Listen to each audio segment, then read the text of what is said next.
കുണ്ടറപീഡനത്തിൽ നിർണായക വിവരങ്ങൾ പോലീസിന് ലഭിച്ചു. അമ്മയുടെയും കുട്ടിയുടെയും മൊഴിയിൽ നിന്നാണ് നിർണായക വിവരങ്ങൾ പോലീസിന് ലഭിച്ചത്. പ്രതികളെ അറസ്റ്റ് ഉടൻ ഉണ്ടാകുമെന്നാണ് സൂചന. കൂടുതൽ വിവരങ്ങളുമായി ഇപ്പോൾ രാജ്കുമാർ ചേരുന്നു. രാജ്കുമാർ, അറസ്റ്റിലേക്ക് നയിക്കുന്ന തരത്തിലുള്ള വളരെ നിർണായകമായ തെളിവുകളാണോ ഇപ്പോൾ ലഭിച്ചിരിക്കുന്നത്? എന്തൊക്കെയാണ് ഏറ്റവും പുതിയ വിവരങ്ങൾ?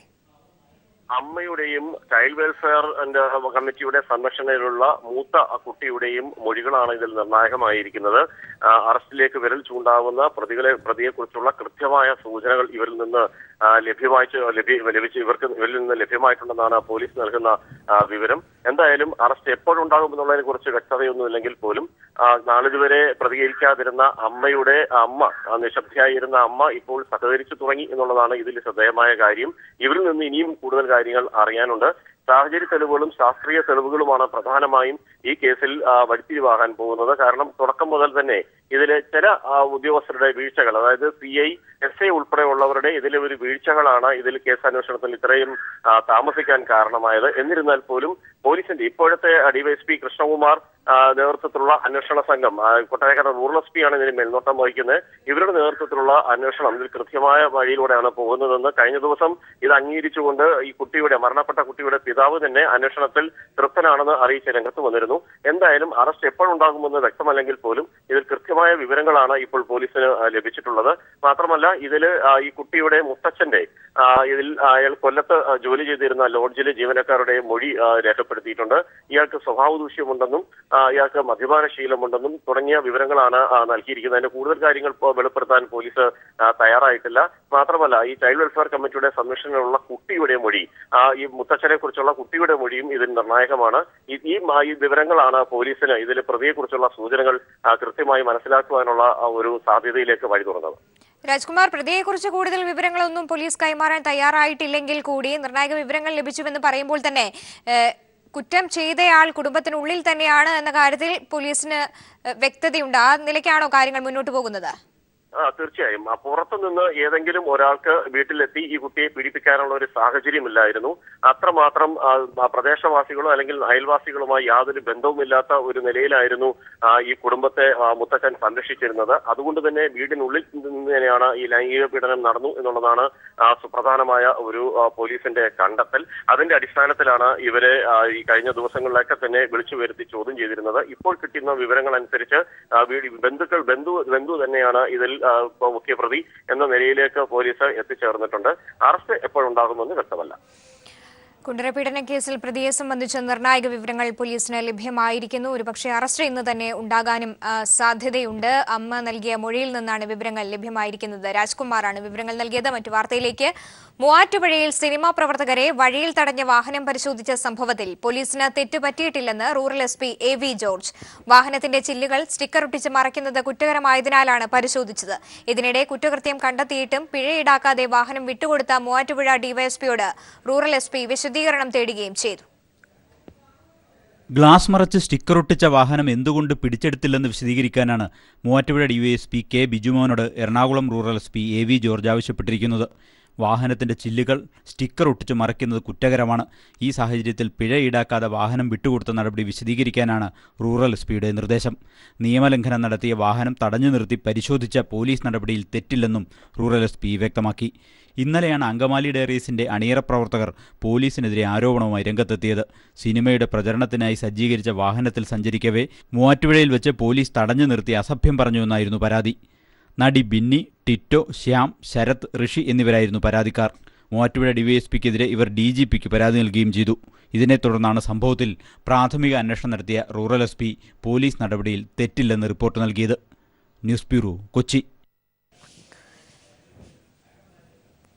BJP ഉയർത്തുന്ന വെല്ലുവിളി നേരിടാൻ കോൺഗ്രസിനാവില്ലെന്ന് CPIM സംസ്ഥാന സെക്രട്ടറി കോടിയേരി ബാലകൃഷ്ണൻ. മലപ്പുറം ഉപതെരഞ്ഞെടുപ്പിൽ കോലീബി സഖ്യം പൊടിതട്ടിയെടുക്കാൻ ശ്രമം നടക്കുന്നതായി ഭരണപരിഷ്കാര കമ്മീഷൻ അധ്യക്ഷൻ VS അച്യുതാനന്ദനും പറഞ്ഞു. തിരുവനന്തപുരത്ത് EMS അനുസ്മരണത്തിൽ സംസാരിക്കുകയായിരുന്നു ഇരുവരും. നിയമസഭാ മന്ദിരത്തിന് മുന്നിലെ EMS പ്രതിമയിലെ പുഷ്പാർച്ചനയോടെയാണ് തലസ്ഥാനത്തെ അനുസ്മരണ ചടങ്ങ് ആരംഭിച്ചത്. CPIM സംസ്ഥാന സെക്രട്ടറി കോടിയേരി ബാലകൃഷ്ണനും ഭരണപരിഷ്കാര കമ്മീഷൻ അധ്യക്ഷൻ VS അച്യുതാനന്ദനും പുഷ്പാർച്ചന നടത്തി. രാജ്യത്ത് BJP ഉയർത്തുന്ന വെല്ലുവിളി നേരിടാൻ കോൺഗ്രസിനാവില്ലെന്ന് തുടർന്ന് നടന്ന അനുസ്മരണ യോഗത്തിൽ കോടിയേരി പറഞ്ഞു. 10 ദിവസമായി പ്രസിഡന്റ് ഇല്ലാത്ത KPCC ആണ്. കേരളത്തിലെ KPCC, തലയില്ലാത്ത KPCC. ഇങ്ങനത്തെ ഒരു അവസ്ഥ ഒരിക്കലും ഉണ്ടായിട്ടില്ല. ഇങ്ങനെ ഒരു തീരുമാനവും എടുക്കാൻ കഴിയാത്ത, RSSന്റെ മുമ്പിൽ വിറങ്ങലിച്ച് നിൽക്കുന്ന, BJPയുടെ മുമ്പിൽ പരിങ്ങി നിൽക്കുന്ന ഈ കോൺഗ്രസ് പാർട്ടിക്ക് ഈ രാജ്യത്തെ രക്ഷിക്കാൻ സാധിക്കില്ല. മലപ്പുറം ഉപതെരഞ്ഞെടുപ്പിലും കോലീബി സഖ്യം പൊടിതട്ടിയെടുക്കാൻ ശ്രമമുണ്ടെന്ന് VS. 4 വോട്ടിനും 2 സീറ്റിനും വേണ്ടി ഏത് ജനവിരുദ്ധ പാർട്ടികളുമായി കൂട്ടുകൂടുന്നതിൽ അവർക്ക് ഒരു മടിയുമില്ല. മലപ്പുറം ഉപതെരഞ്ഞെടുപ്പിലും ഈ അവിശുദ്ധ കൂട്ടുകെട്ട് ഉണ്ടാകുമെന്നതിൽ തർക്കമില്ല. LDF കൺവീനർ വൈക്കം വിശ്വൻ, മന്ത്രി കടകംപള്ളി സുരേന്ദ്രൻ തുടങ്ങിയവരും അനുസ്മരണ യോഗത്തിൽ പങ്കെടുത്തു. News bureau, Thiruvananthapuram. EMS Namboodiripad നമ്മെ വിട്ടുപിരിഞ്ഞിട്ട് 19 വർഷം. വർഗീയ കോമരങ്ങൾ അഴിഞ്ഞാടുന്ന വർത്തമാനകാലത്ത് EMSന്റെ വാക്കുകളുടെ പ്രാധാന്യം പ്രസക്തമാണ്. EMSന്റെ ജ്വലിക്കുന്ന ഓർമ്മകൾക്ക് മുന്നിൽ രക്തപുഷ്പങ്ങൾ അർപ്പിച്ച് കേരളം. സഖാവ് EMS നമ്പൂതിരിപ്പാട് നമ്മെ വിട്ടുപിരിഞ്ഞിട്ട് 19 വർഷമാകുന്നു. ജന്മിത്തം കൊടികുത്തിവാഴുന്ന കാലഘട്ടത്തിൽ സാമൂഹിക പരിഷ്കരണ പ്രസ്ഥാനത്തിന്റെ തീക്ഷ്ണമായ സമരങ്ങളിൽ പങ്കാളിയായാണ് EMS പൊതുപ്രവർത്തനം ആരംഭിച്ചത്. പിന്നീട് സ്വത്വജീവിതം ത്യജിച്ച് ജന്മിത്വത്തിന്റെയും സമ്പത്തിന്റെയും അധികാരവും സൗകര്യങ്ങളും വിട്ടെറിഞ്ഞ് ബ്രാഹ്മണ മേധാവിത്വത്തിന്റെ പൂണൂലറുത്തുമാറ്റി കാലത്തെയും ചരിത്രത്തെയും തനിക്കൊപ്പം നടത്തിയ EMS ഒരു അത്ഭുതം തന്നെയാണ് സൃഷ്ടിച്ചത്. കേരളത്തിൽ കമ്മ്യൂണിസ്റ്റ് പാർട്ടി കെട്ടിപ്പടുക്കുന്നതിന് നേതൃത്വം നൽകിയ EMS അഖിലേന്ത്യാ തലത്തിൽ പാർട്ടിയുടെ വളർച്ചയ്ക്ക് വലിയ സംഭാവനയാണ് നൽകിയത്. തൊഴിലാളി വർഗത്തിനു വേണ്ടിയുള്ള പോരാട്ടത്തിൽ ലളിതമായ സ്വന്തം ജീവിതത്തിലൂടെ മലയാളികൾക്ക് മാതൃകയായി EMS എന്ന EM ശങ്കരൻ നമ്പൂതിരിപ്പാട്. ആചാരത്തിന്റെയും വിശ്വാസത്തിന്റെയും അദൃശ്യ തടവറയ്ക്കുള്ളിൽ ഭയന്നു വിറച്ചു നിൽക്കുകയായിരുന്ന മനുഷ്യമനസ്സുകളെ മോചിപ്പിക്കാൻ അദ്ദേഹം തന്റെ ജീവിതം തന്നെ മാറ്റിമറച്ചു. ലോകത്തിലാദ്യമായി ജനാധിപത്യ വ്യവസ്ഥയിലൂടെ ഭരണത്തിലെത്തിയ ഒരു കമ്മ്യൂണിസ്റ്റ് മുഖ്യമന്ത്രി എന്ന സവിശേഷണവും EMSന് സ്വന്തം. കേരളം കണ്ടതിൽ വെച്ച് ഏറ്റവും മികച്ച ഭരണാധികാരിയായിരുന്നു അദ്ദേഹം. വർഗീയതയ്ക്കെതിരെയും ജന്മിത്വ സമ്പ്രദായത്തിനെതിരെയും ശക്തമായ പോരാട്ടമാണ് EMS നടത്തിയത് എന്നതിന് ഒരു ഉദാഹരണമാണ് ജന്മിത്വ സമ്പ്രദായത്തിന്റെ അടിവേറക്കുന്ന രീതിയിൽ EMS സർക്കാരിന്റെ കാലത്ത് അവതരിപ്പിക്കപ്പെട്ട ഭൂപരിഷ്കരണ ബിൽ. ചരിത്രമെന്നത് സമ്പന്നന്റെയും രാജാക്കന്മാരുടെയും ജീവചരിത്രം മാത്രമല്ലെന്നും കീഴാളനും അടിച്ചമർത്തപ്പെടുന്നവനും ചരിത്രം നിർമ്മിക്കാൻ സ്ഥാനമുണ്ടെന്നും EMS ഉറക്കെ പറഞ്ഞു. വർഗീയതയുടെ അന്തരീക്ഷം വളരുന്ന, വർഗീയ കോമരങ്ങൾ കൊടികുത്തിവാഴുന്ന, അസഹിഷ്ണുതയുടെ വർത്തമാനങ്ങൾ രാജ്യത്തിന്റെ മതേതര മനസ്സുകളെ വ്രണപ്പെടുത്തുന്ന ഈ കാലത്ത് EMSന്റെ വാക്കുകളുടെ പ്രാധാന്യം ഒട്ടും തന്നെ കുറഞ്ഞിട്ടില്ല. കേരളത്തിന്റെ മനസ്സിൽ എക്കാലവും EMS ജീവിക്കും, ഒരു രക്തനക്ഷത്രമായി. ഈ രാജ്യത്തെ തൊഴിലാളി കർഷകാദി ബഹുജനങ്ങളുടെ വിപ്ലവ പ്രസ്ഥാനങ്ങളും അവയ്ക്ക് പിന്തുണ നൽകുന്ന ഇടതുപക്ഷ മതനിരപേക്ഷ ജനാധിപത്യ പാർട്ടികളും നടത്തുന്ന പ്രവർത്തനം കൂടുതൽ ശക്തമാക്കുകയാണ്. News desk. കേരള മുഖ്യമന്ത്രി പിണറായി വിജയൻ ഇന്ന് ഹൈദരാബാദ് CPIM സംസ്ഥാന സെക്രട്ടറി T.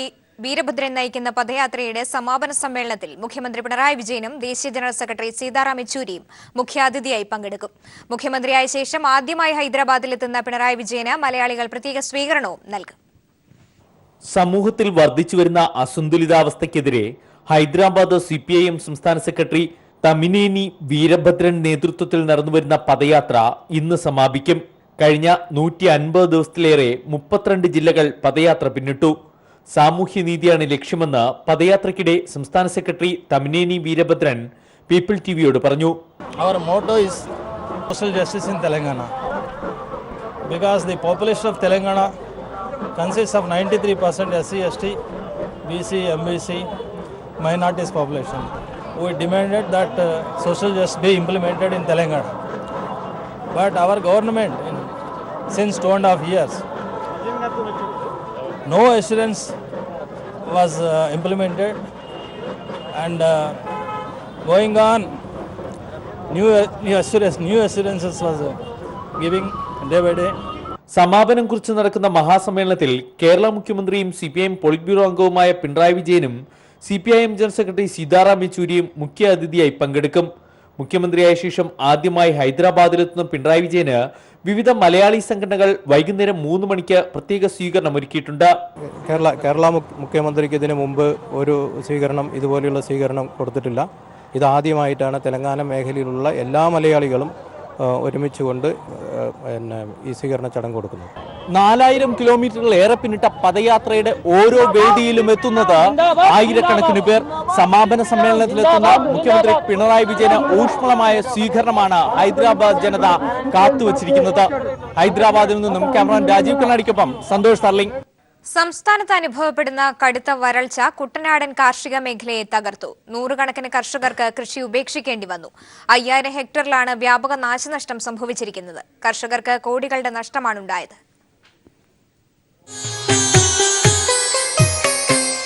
ഇതു പാടമല്ലെന്റെ ഹൃദയമാണ്, നെൽക്കതിരല്ല കരിയുന്ന മോഹമാണ്, ഇനി എന്റെ കരളും പറിച്ചു കൊള്ളുക. കവിതയിലെ ഈ വരികളിപ്പോൾ കുട്ടനാട്ടിലെ കർഷകരുടെയും ആത്മഹത്യാക്കുറിപ്പുകളായിരിക്കുന്നു. ഉള്ള കിടപ്പാടം പോലും പണയപ്പെടുത്തിയാണ് കേരളത്തിന്റെ നെല്ലറ കാക്കാൻ കർഷകർ മുന്നിട്ടിറങ്ങിയത്. എന്നാൽ കാലാവസ്ഥ ചതിച്ചതോടെ കുട്ടനാട്ടിലെ കർഷകർക്ക് തങ്ങളുടെ കൃഷി ഉപേക്ഷിക്കേണ്ടി വന്നു. നെൽകൃഷിയിൽ നിന്ന് ലഭിക്കുന്ന ലാഭം പ്രതീക്ഷിച്ചല്ല സാധാരണ കർഷകർ കൃഷി ഇറക്കുന്നത്. മറിച്ച് വരുന്ന ഒരു വർഷക്കാലം തങ്ങളുടെ ആവശ്യത്തിനുള്ള അരി ശേഖരിച്ചു വെക്കുക കൂടിയാണ് ഇവർ ചെയ്തിരുന്നത്. എന്നാൽ വടക്കേ ഇന്ത്യക്ക് സമാനമായി വരൾച്ച പാടശേഖരങ്ങളെ കീറിമുറിച്ചതോടെ നഷ്ടമായത് കർഷകരുടെ പ്രതീക്ഷകളായിരുന്നു. കാലവർഷം പെയ്തിട്ടില്ല, കറക്റ്റായിട്ട് തുലാവർഷം പെയ്തിട്ടില്ല, ഇതിനൊക്കെ കഠിനമായ ചൂട്, ഇതെല്ലാം കൂടെ ആയിക്കഴിഞ്ഞപ്പോഴത്തെ കൃഷിക്കാർ എന്ത് ചെയ്യുമെന്നുള്ള ഒരു അവസ്ഥയിലായി മാറിയിരിക്കുകയാണ്. കൃഷിവകുപ്പിന്റെ പ്രാഥമിക കണക്കുകൾ പ്രകാരം 200 കോടി രൂപയുടെ നഷ്ടമാണ് ഇത്തവണ നെൽകർഷകർക്ക് ഉണ്ടായിരിക്കുന്നത്. 27,000 ഹെക്ടറിൽ ഇത്തവണ കൃഷി ഇറക്കിയെങ്കിലും പകുതിയിലധികവും പാതിവഴിയിൽ കർഷകർക്ക് വരൾച്ച മൂലം ഉപേക്ഷിക്കേണ്ടി വന്നു. കടലിനും കായലിനുമിടയിൽ കിടക്കുന്ന കുട്ടനാട്ടിന്റെ അവസ്ഥ ഇതാണെങ്കിൽ മറ്റ് കാർഷിക മേഖലയെക്കുറിച്ച് ചിന്തിക്കാവുന്നതേയുള്ളൂ. വരൾച്ച മൂലമുണ്ടായത് കുട്ടനാട്ടിലെ കർഷകരുടെ മാത്രം നഷ്ടമല്ല, അത് കേരളത്തിന്റെ നെല്ലറയെയാണ് കാര്യമായി ബാധിക്കുക. ഇനി എന്റെ ചലനവുമെടുത്തുകൊള്ളുക, ഇനി എന്റെ ചലനവുമെടുത്തു. News bureau, Alappuzha. മെത്രാൻ കായലിലെ നെൽകൃഷി തടസ്സപ്പെടുത്താൻ ശ്രമിച്ച് പരാജയപ്പെട്ട ഭൂമാഫിയ കൊയ്ത്തിനെതിരെയും രംഗത്ത്. നെല്ല് കൊയ്യാനാകാതെ നശിക്കുന്നുവെന്ന പ്രചാരണം വ്യാപകം. അതേസമയം ആദ്യമായി മെത്രാൻ കായലിൽ കൊയ്ത്ത് യന്ത്രമിറക്കി ഭൂമാഫിയയ്ക്ക് മറുപടി നൽകി സംസ്ഥാന സർക്കാർ. മെത്രാൻ കായലിൽ കൊയ്യാനാകാതെ നെല്ല് നശിക്കുന്നുവെന്ന ഭൂമാഫിയയുടെ പ്രചരണത്തിന്റെ മുനയൊടിച്ചുകൊണ്ടാണ് കൊയ്ത്ത് യന്ത്രം ഉപയോഗിച്ച് വിളവെടുപ്പ് ഊർജിതമാക്കിയിട്ടുള്ളത്. തടസ്സങ്ങളില്ലാതെ മെത്രാൻ കായലിലെ കൊയ്ത്ത് പൂർത്തിയാക്കാനുള്ള ക്രമീകരണങ്ങൾ ഏർപ്പെടുത്തിയിരിക്കുന്നത് കൃഷിവകുപ്പാണ്. ആദ്യഘട്ടത്തിൽ വിതച്ച 15 ഏക്കറിലെ കൊയ്ത്ത് പൂർത്തിയായി. രണ്ടാം ഘട്ട കൊയ്ത്ത് അടുത്തയാഴ്ച ആരംഭിക്കും. 4 കൊയ്ത്തുമെതി യന്ത്രങ്ങൾ സജ്ജീകരിച്ചിട്ടുണ്ട്. 8 വർഷം തരിച്ചുകിടന്ന പാടത്ത് ആദ്യമായിട്ടാണ് യന്ത്രമിറക്കി കൊയ്യുന്നതെന്ന് സംസ്ഥാന അഗ്രികൾച്ചറൽ എഞ്ചിനീയർ MS സജു പറഞ്ഞു. ഇപ്പൊ 2 മെഷീൻ ഉപയോഗിച്ചാണ് നമ്മളിവിടെ കൊയ്ത്ത് പൂർത്തിയാക്കിയത്. ടോട്ടൽ 4 മെഷീൻ, കൃഷി ഡിപ്പാർട്ട്മെന്റിന്റെ 4 കൊയ്ത്തുമെതി യന്ത്രങ്ങൾ ഇവിടെ വിന്യസിക്കുന്നതാണ്.